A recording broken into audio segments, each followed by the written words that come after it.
Hello, coffee? কি দুপুর ব্যাপারটা নিয়ে এখনো তোমার মন খারাপ? না, না, আমি ঠিক আছি। কফি কে বানালো? তুমি? না, মা বানিয়েছে। আর বড় ভাবিকে আর তোমাকে জড়িয়ে দাদি যে কথাটা বলছে সেটা তোমার মধ্যে পছন্দ হয়নি, তাই না? অবশ্য পছন্দ না হবারই কথা। দাদি একটু বেশি বলে ফেলে মাঝে মধ্যে। আর এমনিতে তারা খুবই সহজ সরল মানুষ, তাদের ভেতরটা খুবই নরম। তুমি সেটা নিয়ে মন খারাপ করে থেকো না, দেখবা সব ঠিক হয়ে গেছে আস্তে আস্তে। হুম, সেটা আমি বুঝতে পেরেছি। কিন্তু তুমি তো এর আগে আমাকে বলোনি যে তোমার ফ্যামিলিতে এতজন মেম্বার থাকেন। সারপ্রাইজ। আর তাছাড়া বাবা তো তোমাকে বললো আমাদের এঙ্গেজমেন্টের সময় বড় ভাইয়া ভাবি দাদি সবাই গ্রামের বাড়িতে ছিলেন। আর ওই যে ভবু ভাই, তুমি আমাদের বড় চাচার ছেলে। আর তার একটা ওয়াইফও আছে আর কি, সুইটি আপু। তিনিও খুব মজার মানুষ, দেখবা তোমার সাথে খুব জমছে। আচ্ছা, বাদ দাও এসব কথা। আমাকে না একটু বাসায় যেতে হবে, মা আসলে ফোন দিয়েছিল। কি বলতেছো? থেকে যাও না কিছুক্ষণ।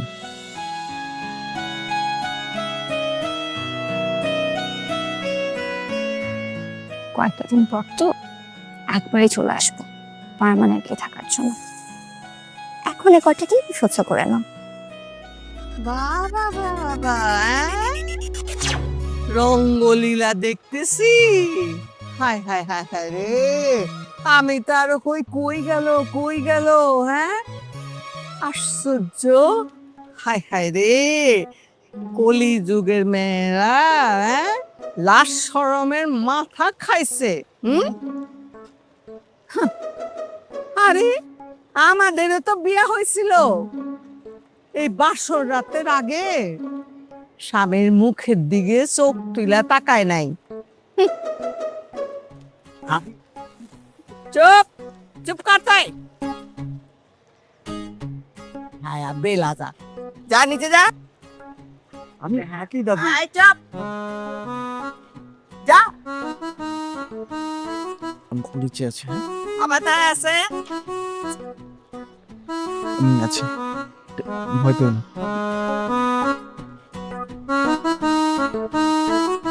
এই যে তুমি কই যাও, দাঁড়াও এখানে। এই যে এইটা কি, এইটা একটা বাড়ির ছাদ না? হুম, আর চারিপাশে কি বাড়ি বাড়ি বাড়ি বাড়ি বাড়ি বাড়ি ঘর। এই পাশে বাড়ি এই পাশে বাড়ি এই পাশে বাড়ি এই পাশে বাড়ি, বারান্দা জানালা দরজা। হ্যাঁ, কি ওইখান থেকে কোনো না কোনো বাসা থেকে যদি একটা কিছু এইরকম তোমাদেরকে দেখে, আর আজকাল তো আবার এই মোবাইল কি দিয়া কি করে না করে ভিডিও করে কত কিছু শুনি আর পড়ি। হ্যাঁ, ওই রকম যদি একটা কীর্তি করে ফালায়, এই বাড়ির মান ইজ্জত থাকবো? হুম, শোনো, এইখানে এইসব ফষ্টি নষ্টি চলবে না, বুঝতে পারছো? হুম, যাও।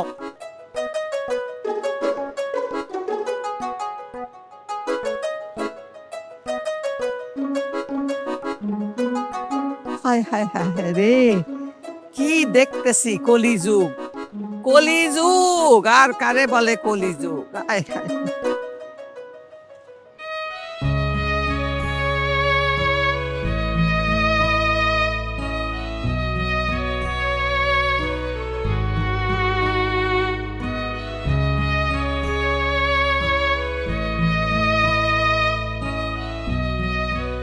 কি রে, কখন থেকে খাবার নিয়ে বসে আছি?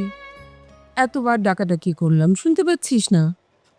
সরি মা, শুনতে পাইনি একদমই। কি হয়েছে তোর? হ্যাঁ, শরীর খারাপ না তো? কি? জ্বর তো হয়নি। উফ মা, তুমি শুধু শুধু চাপ দিচ্ছ তো। কিচ্ছু হয়নি আমার। চল মা, খেয়ে না। আমার না খুব ঘুম পাচ্ছে, আর ওই যে প্রেশার ওষুধটা খেলে না কেমন শরীরটা ছেড়ে দেয়। চল মা। মা কি রে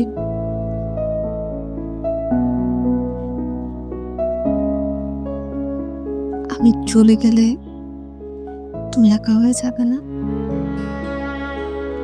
এটাই তো নিয়ম রে মা।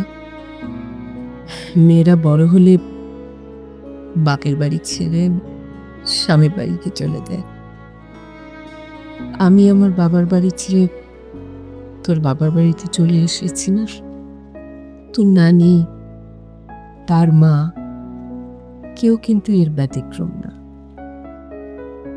তোকেই যেতে হবে মা।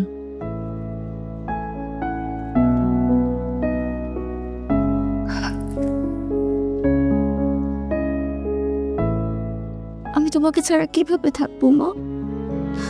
আর আমি চলে গেলে তুমিও তো একা হয়ে যাবে। তার জন্য আমার চিন্তা হয়।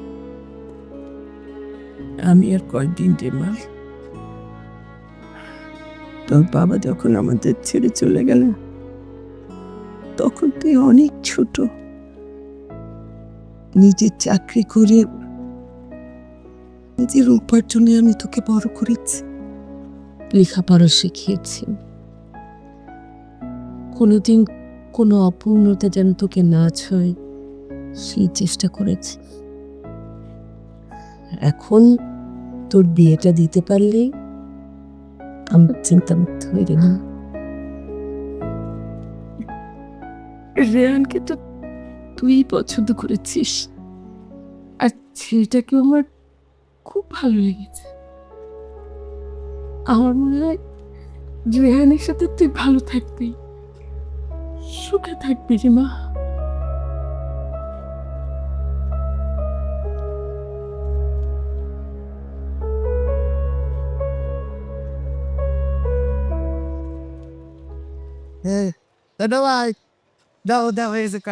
আরে সুইটি ভাবি যে, তোমার না আরো আগে আসার কথা ছিল। ও ভাই আসার তো কথা আসছিলই, আগে তো পান ধরে। বসো বসো। শুনুন না, সদর ঘাট থেকে উত্তর আইতে আইতে হাইরে সেম তার মধ্যে এত মশা রে ভাইয়া, মারতে মারতে আমার হাত বিষ হয়ে গেছে গা।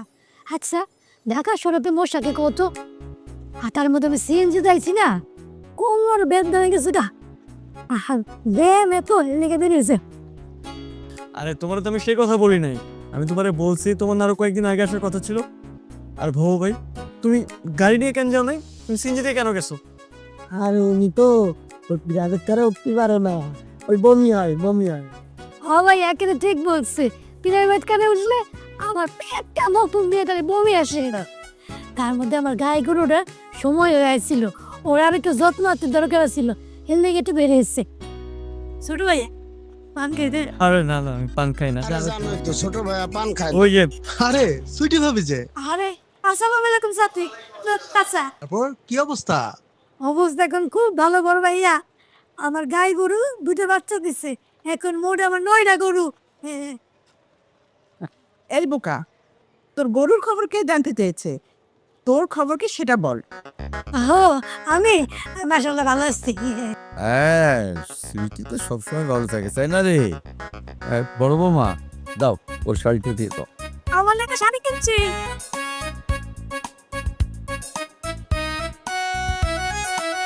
এই মা কোথায় রে, ঘুমিয়েছেন? ও হ্যাঁ, একটু আগে শুয়ে পড়ছে।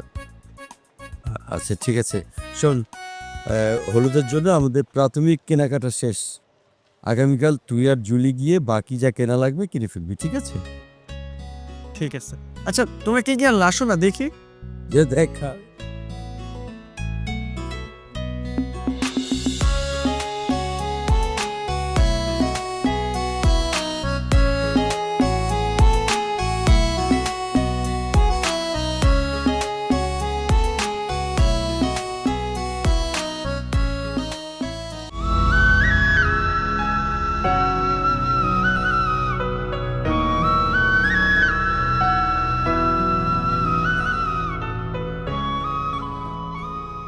কি রে মা, কি হয়েছে তোর? হ্যাঁ, তুই সবসময় এরকম একা একা শুয়ে থাকিস, কথা বলিস না, একটু হাসিস না, আমার সাথে তো গল্পও করিস না। সত্যি করে বল না, তোর কি হয়েছে মা? কই মা, কিছু হয়নি তো? আমি একদম ঠিক আছি। না, একদম ঠিক নেই। রেহানের সাথে যখন তোর রিলেশনশিপ ছিল তখনই তুই ঠিক ছিলি। বিয়েটা ঠিক হওয়ার পর থেকে তুই কেমন যেন আনমনা বেখেয়ালি হয়ে গেছিস। বল না, কি হয়েছে? সেরকম কিছুই না মা, তুমি অযথাই বেশি চিন্তা করছো। আচ্ছা আচ্ছা, সত্যি করে বল তো, রেহানের সাথে তোর কিছু হয়েছে? প্রয়োজনে আমি রেহানের সাথে কথা বলি, ওর বাবা মার সাথে কথা বলি। মা, তেমন কিছুই হয়নি। আর এমন কিছু হলে আমি তো তোমাকে বলতাম, তাই না? পৃথিবীতে তুমি তো আমার একমাত্র বন্ধু। তুমি আমাকে বিশ্বাস করো না মা? তা তো ঠিকই, কিন্তু তারপর না অনেক চিন্তা হয় রে মা। তুই তুই প্লিজ আমার কাছে কিছু গোপন করিস না মা, কিছু গোপন করিস না। গোপন করবো না মা, আই প্রমিস। তুমি যাও, ঘুমিয়ে পড়ো। আচ্ছা, তুইও আর রাত জাগিস না, ঘুমিয়ে পড় মা।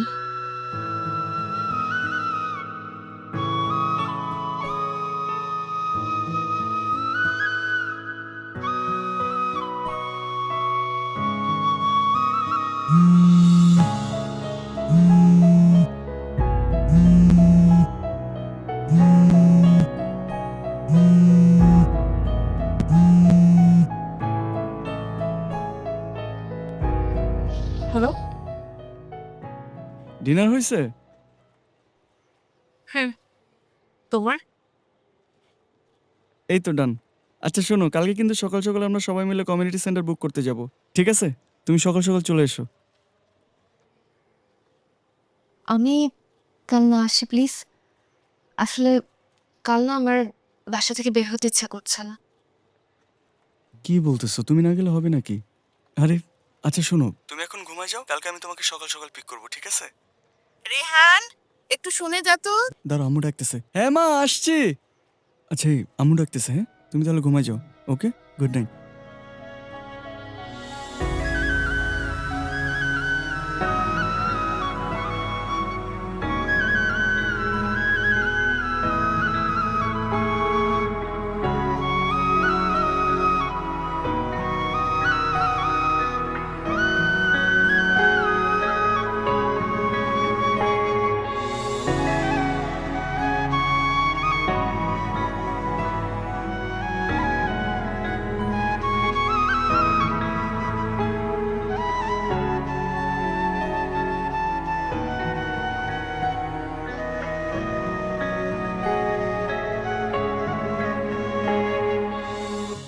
Thanks but sorry. হ্যাঁ হয়েছে, ঠিক আছে, সমস্যা নাই। আচ্ছা এই বাবার বড় ভাই এতক্ষণ মনে অফিস থেকে বের হয়ে গেছে, এখান থেকে আমি তুমি আর ভাবি যাবো, ঠিক আছে? ভাবি এই তো আমি রেডি। রেডি হইছো? আচ্ছা চলো চলো। তোরা খেয়ে যাবি না? না মা, আমরা সবাই মিলে বাইরে খাবো, তোমরা খেয়ে নিও। তাহলে আগে বললেই পারতিস। আমি শুধু শুধু কষ্ট করে এত সব রান্না করলাম। আরে এতক্ষণে হয়তো অফিস থেকে বাবার বড় ভাই বের হয়ে গেছে, আর অনেকগুলো কমিউনিটি সেন্টার তো ঘুরে ঘুরে দেখতে হবে, তাই না? অলরেডি দেরি হয়ে গেছে, আমাদের এখনই যেতে হবে। দাদি আমরা আসলাম, ঠিক আছে? আচ্ছা ছোট নাকবো, তুমিও তো শাড়ি পরলে পারতে। হ্যাঁ, বড় নাকবো কি সুন্দর শাড়ি পরেছে, তুমিও শাড়ি পরতে, দুজনকে কত সুন্দর লাগতো। তাছাড়া বিয়ের পরে তো তোমাকেও শাড়ি পরা অভ্যাস করতে হবে।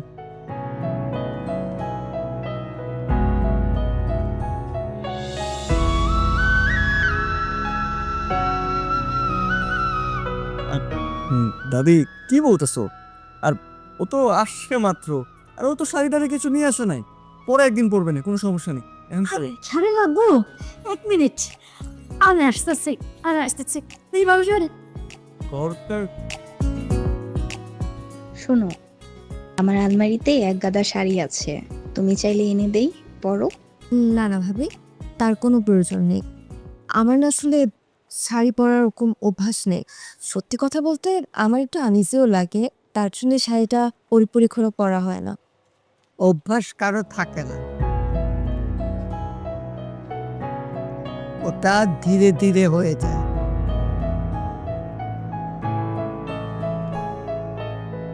শোনো মা, আমি যখন এই বাড়িতে প্রথম বউ হয়ে আসি তখন আমিও একদম শাড়ি পরতে পারতাম না। তারপর সালোয়ার কামিজ ছেড়ে শাড়ি পরতে শুরু করলাম, তারপর থেকে শাড়িতেই আটকে আছি। তুমিও আস্তে আস্তে শিখে যাবে। শুরু আমি আমার এই কাপড়টা পরা একটা নতুন একবেলায় পরছিলাম, মুখের দোকান থেকে 650 টাকাতে কিনছি। 6.5 হাত ছেড়ে অনেক বড় লম্বা, আপনার ওই বললাম 1600 টাকা দাম চাইছিল, ঠিক আছে? তারপর আমি বুদ্ধি দিলাম কই নিয়ে আমি একবারে 650 টাকা দিয়ে কিনে নিয়ে আসি। সে বিরাট এক ইতিহাস, কমো কমো। থাক, তোর আর ইতিহাস বলতে হবে না। সুইটি, এটা না তোর পরনো ছিল?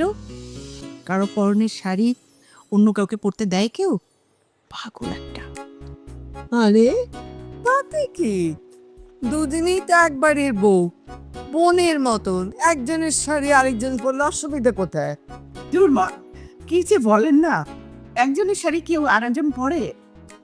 জুলি, তুমি আমার সাথে এসো মা, আমি তোমাকে শাড়ি দিচ্ছি। এসো।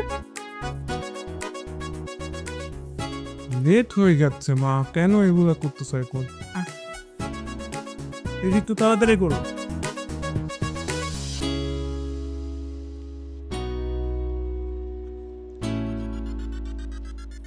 নাদি, আমি কি ভুল কিছু কইছি? এরকম নতুন কাপড়ের লেগে ছোট বাবিরে দিতে চাইছিলাম।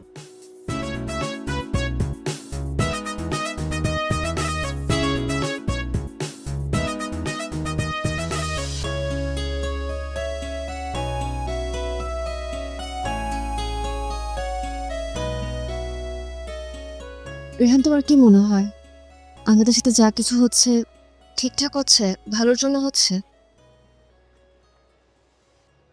তোমার হয়তো শুরুর দিকে সবকিছু মানিয়ে নিতে একটু কষ্ট হচ্ছে, আর দেখবা আস্তে আস্তে সবকিছু নর্মাল হয়ে যাবে। টেনশনের কোনো কিছু নেই। কোনো কিছু নর্মাল হবে না Rehan.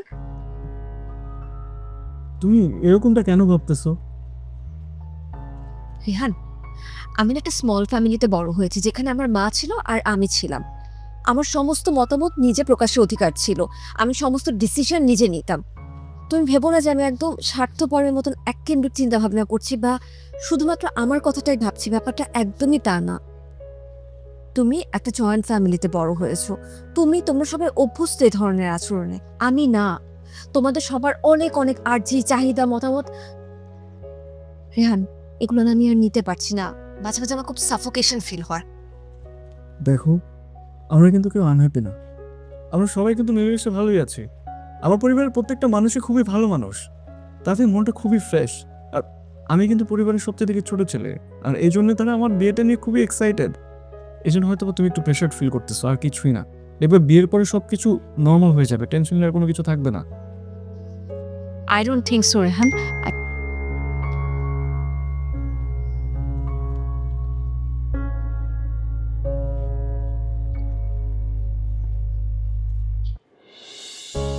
Rehan, there is a very good news. বল না। তোমার মনে আছে আমি তোমাকে বলেছিলাম যে একটা ইন্টারন্যাশনাল কোম্পানিতে আমি ইন্টারভিউ দিয়েছি এবং ইন্টারভিউটা খুবই ভালো হয়েছে। আমি ওদের থেকে মাত্র মেল পেলাম and they confirmed my job. বাহ, Believe it. Congratulations. Thanks a lot. Let me reply them.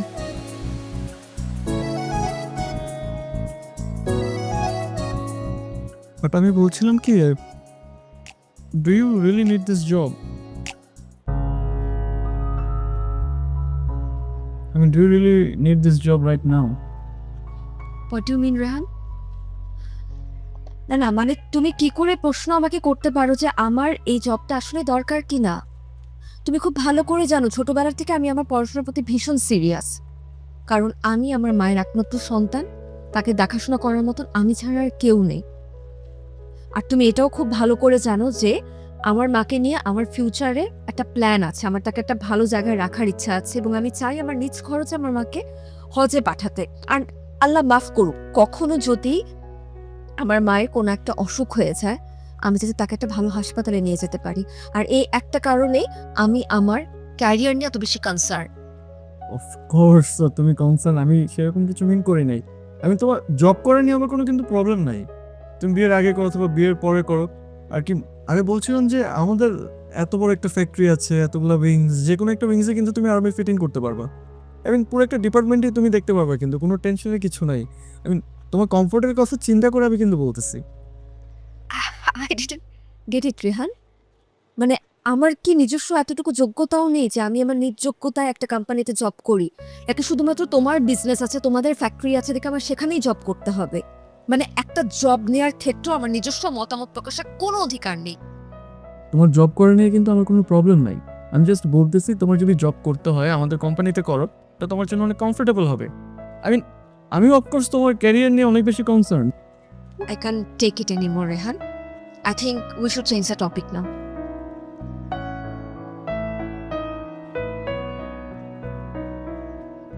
You know what? আমার মনে হয় আমার ওঠা উচিত। তুমি এখনই চলে যাবে? আর কিছুক্ষণ থাকি? না না, আমার কিছু মেইলের রিপ্লাই দিতে হবে। সো আচ্ছা আমি আগে দিই তোমাকে। না না, প্লিজ তুমি থাকো। জুলি,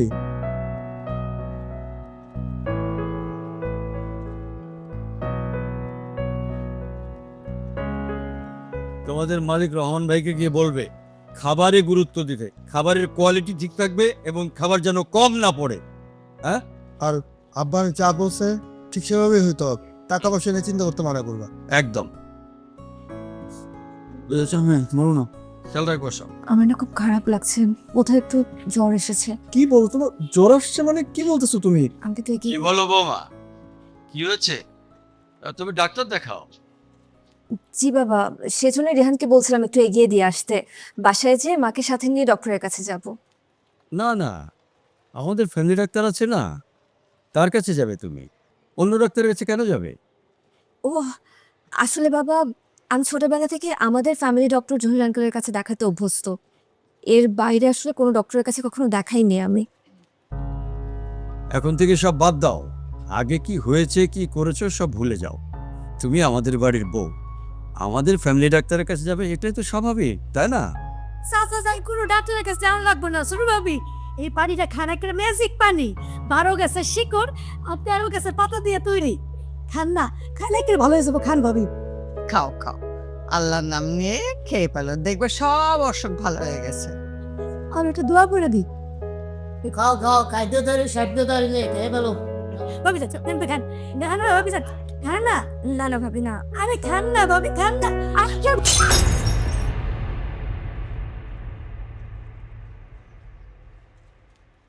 আশ্চর্য, আপনারা সবাইকে কি আমাকে চিড়িয়াখানা জন্তু বলে মনে হয়? রেহান, এগুলো কি ধরনের বিহেভিয়ার? এখানে আমার সাথে যা হচ্ছে তা একেবারে টলারেট করার মতো না। This is now too much.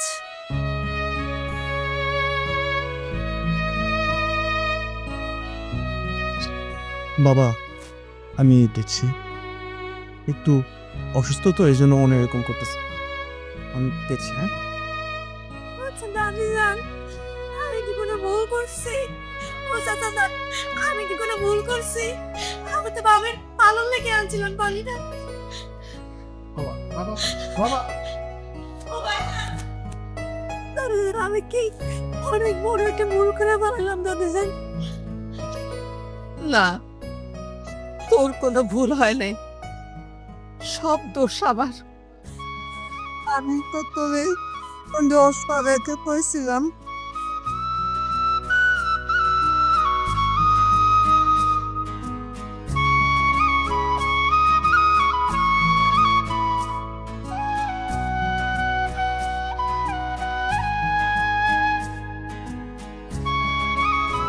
Julie, Julie কি হচ্ছে সব? এবার একটু বেশি বাড়াবাড়ি হয়ে যাচ্ছে না? মোটেও না, বরং তোমার পরিবারের মানুষজন আমার সাথে যা করছে সেগুলো বাড়াবাড়ি। আচ্ছা ঠিক আছে, আমি বুঝলাম। তাই বলে তুমি বড় ভাই ভাবি মা বাবা দাদি সবার সামনে থেকে এভাবে চলে আসবে? তুমি আমার সাথে চলো, ওদিকে যে বসে সবার সাথে কথা বলে দেখবো তোমারও ভালো লাগতেছে। আসো।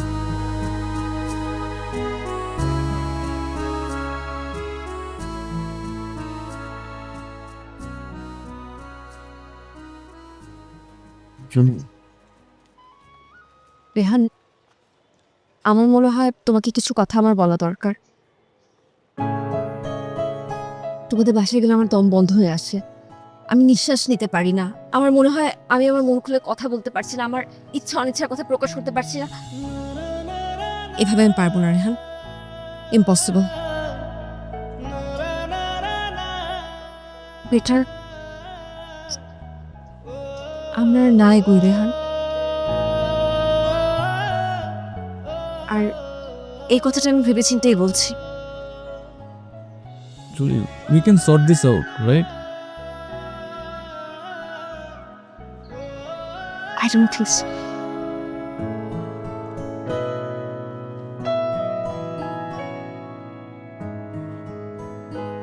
ফিরবে বলে আশায় আছি, এক ফালি সুখ নিয়ে যেও, যাবার বেলা দুঃখ ভুলে আমার হয়ে থেকে যেও।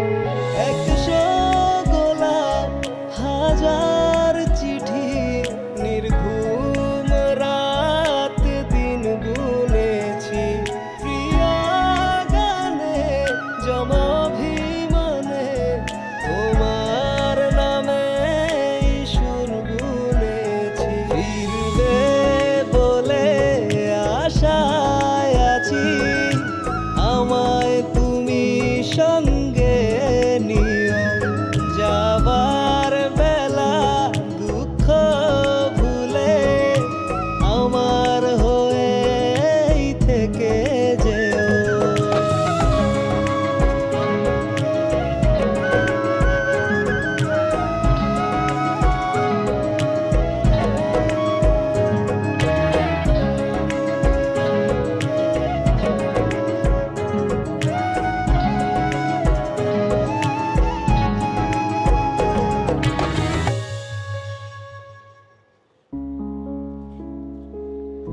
কাজটা কি ঠিক হচ্ছে?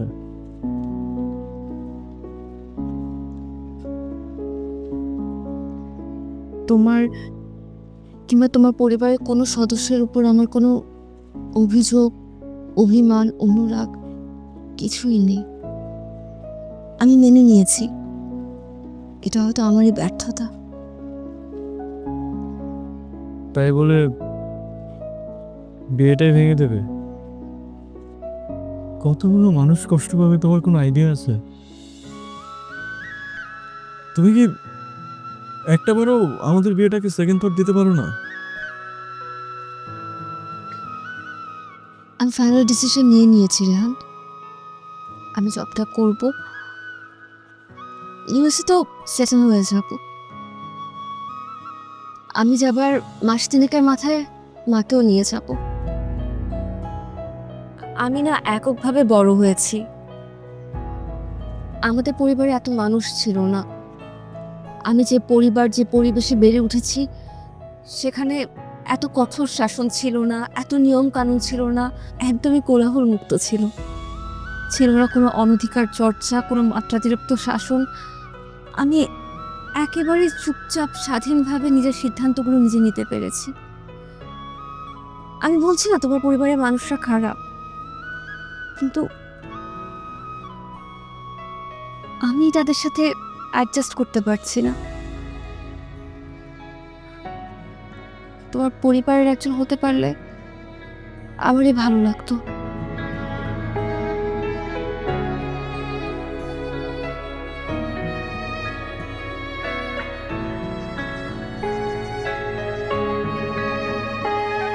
বললাম না, আমি তোমার পরিবারের অংশ হতে না পারাটা হয়তো আমারই ব্যর্থতা। তোমাকে একটা কথা বলতে পারি?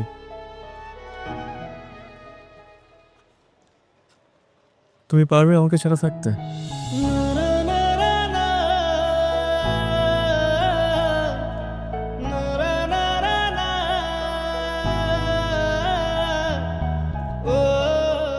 নিজের খেয়াল রেখো।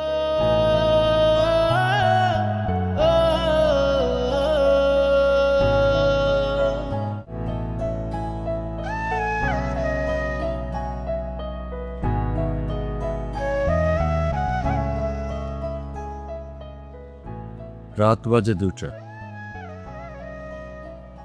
ঠিক মতো ঘুমাচ্ছিস না, অফিসে বসছিস না, খাওয়া দাওয়া করছিস না, কারোর সাথে মন খুলে কথাও বলছিস না।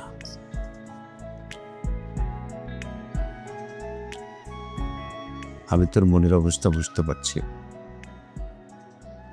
নিজেকে সামলানোর চেষ্টা কর বাবা। প্রয়োজন হলে আমি নিজে গিয়ে জুলি কিংবা ওর মার সাথে কথা বলবো।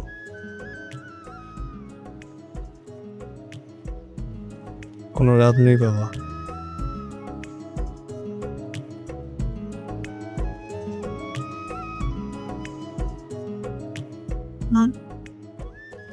কি রে, কিছু বলবে? আমার ভিসাটা কনফার্ম হয়ে গেছে। আগামী মাসের 27 তারিখ আমার ফ্লাইট। তুই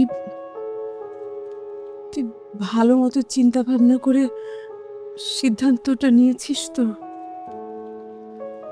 তুই তুই সত্যিতে সে বাড়ি চলে যাবি?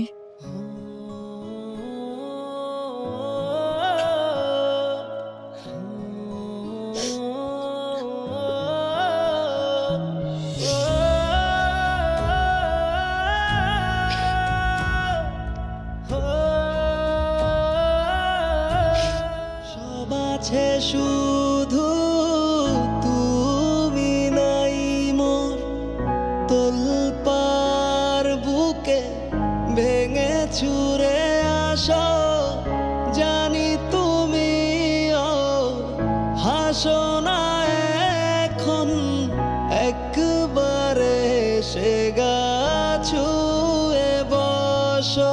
এক গোলাপ হাজার চিঠি, নির্ঘুম রাত দিন গুনেছি, প্রিয় গানে জমাভিমানে তোমার নামে সুর বুনেছি।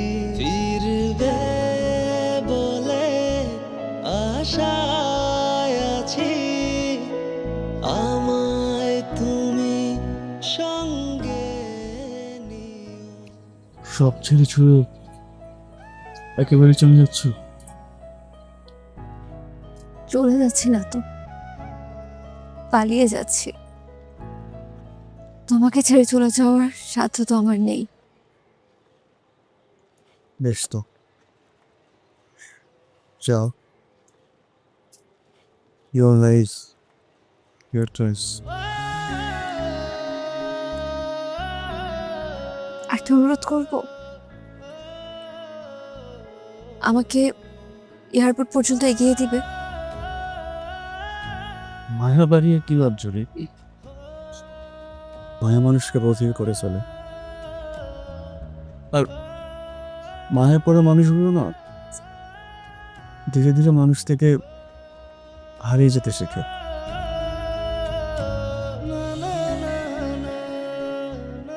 আমি হারিয়ে গেলে খুঁজবে আমায়?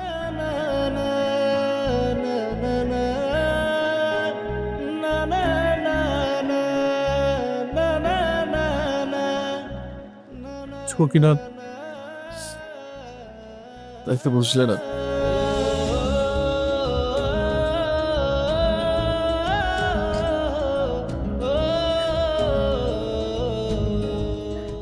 থেকে যাও না প্লিজ। আই প্রমিস আমি সবকিছু ঠিকঠাক করে ফেলবো। কেউ তোমাকে কোনো জ্বালাতন করবে না, কেউ কিচ্ছু বলবে না। থেকে যাও না, আমার জন্য, আমাদের জন্য প্লিজ প্লিজ।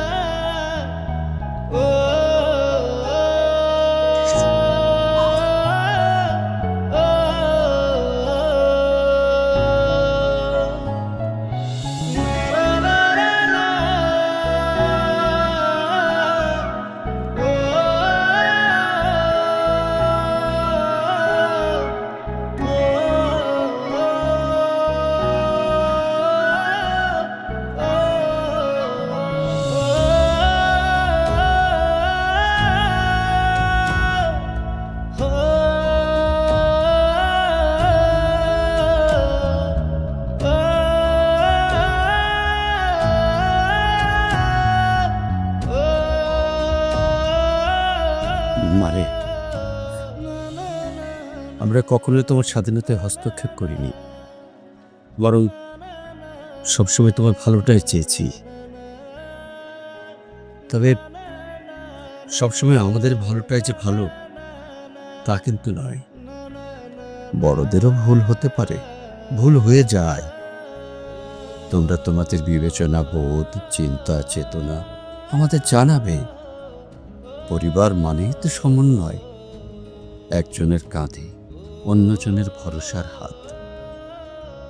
তুমি কিন্তু কখনোই তোমার কথা বলনি, তুমি বোঝাতে পারোনি তুমি কি চাও। বলতে হবে, বলতে পারা মানেই বিরোধিতা নয়। আমি আমার পরিবারকে সবসময় সেই শিক্ষাটাই দিয়ে এসেছি।